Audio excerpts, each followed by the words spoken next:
About racing starting on Sunday. Yeah, we've been here now for a couple of months. Done a lot of sailing on the bay, and really enjoying it here. So it's time to go racing. Have you just prepared yourself to be the only boat, basically? Well, I mean, in your mind.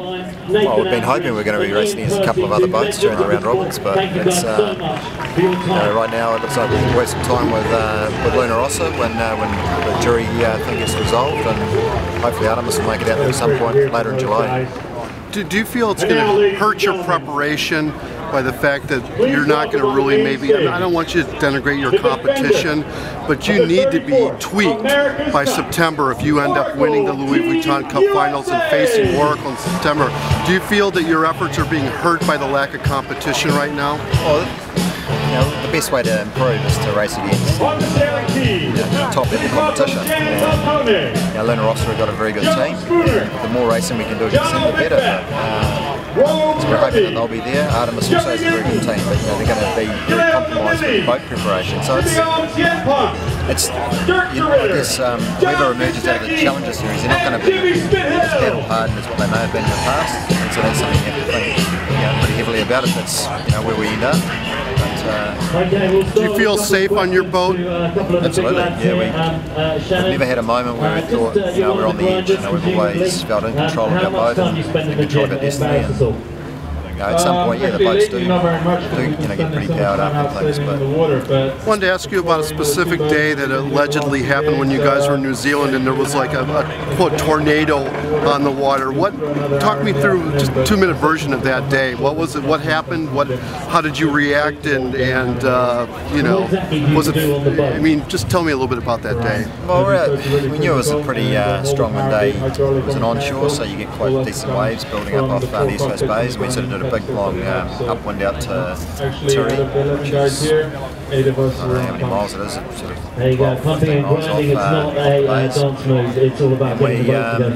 we sort of got out there, and the breeze was building and building, and then clouds sort of rang through the chase and said that a tornado had struck in sort of West Auckland, so it wasn't out on the water we were, but he got pretty nervous about all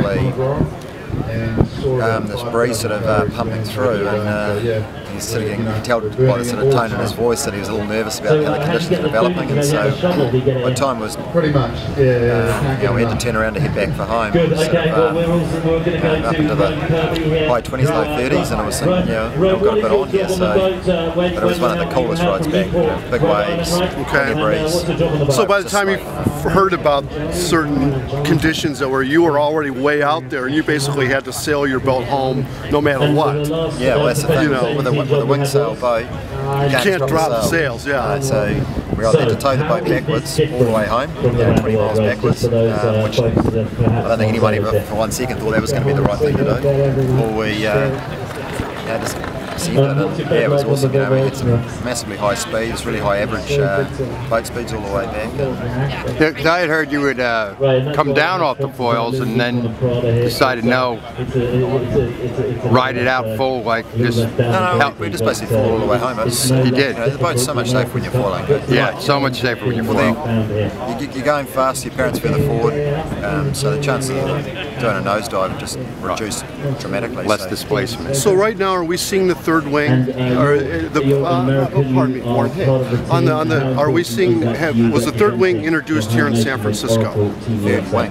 The third wing sail, or do you just have 2 wing sails? We only have 2. You only have 2, okay. We haven't got quite the budget as some of the other guys. Okay, so there's 2 in your program, and have you been switching them out here, or are you, the second wing kind of matches better with your second boat, or the boat as it is? No, we've got a program, we sort of need to have 2 race-ready wings, and we sort of work pretty hard to sort of make improvements on one and then adopt that on the other one, and it's sort of a leapfrogging process going on. But we're happy with the progress so far, but you'd always like to be further down the path, but just the nature of these boats, it just takes time. What's the biggest difference between the first boat and the second boat? Second boat's faster. Okay. First boat. More stable, I mean, do you feel, was it good out of the box, so to speak. Yeah, it was. Yeah, we made a massive gain in a number of areas. It's not just the boat itself, but I think refinements, things we do with the boat one, and it's just got better and better. So we're pleased with the way the boat's performing. There's still plenty of gas left in the tank. I still know that we can make the boat quicker, but it's just going to be one of those processes that takes time to get everything onto the boat and going as quick as it can. Excellent. Well, thank you very much for your time this morning. Boat one together? Not yet. But you're putting it together? Yes. You are? Yep. Do you have plans to sail against each other, perhaps, or just backup? You've seen how big our sailing team is. I don't think we're sailing two of them. Right. No, we don't have the resource to sail two boats. It's just, for us, it's a big enough effort to get one off the dock every day. So it's we need to double the size of our team. Right. Yeah. So it's basically a backup boat. It's a backup. There you go. Thanks. Thank you again.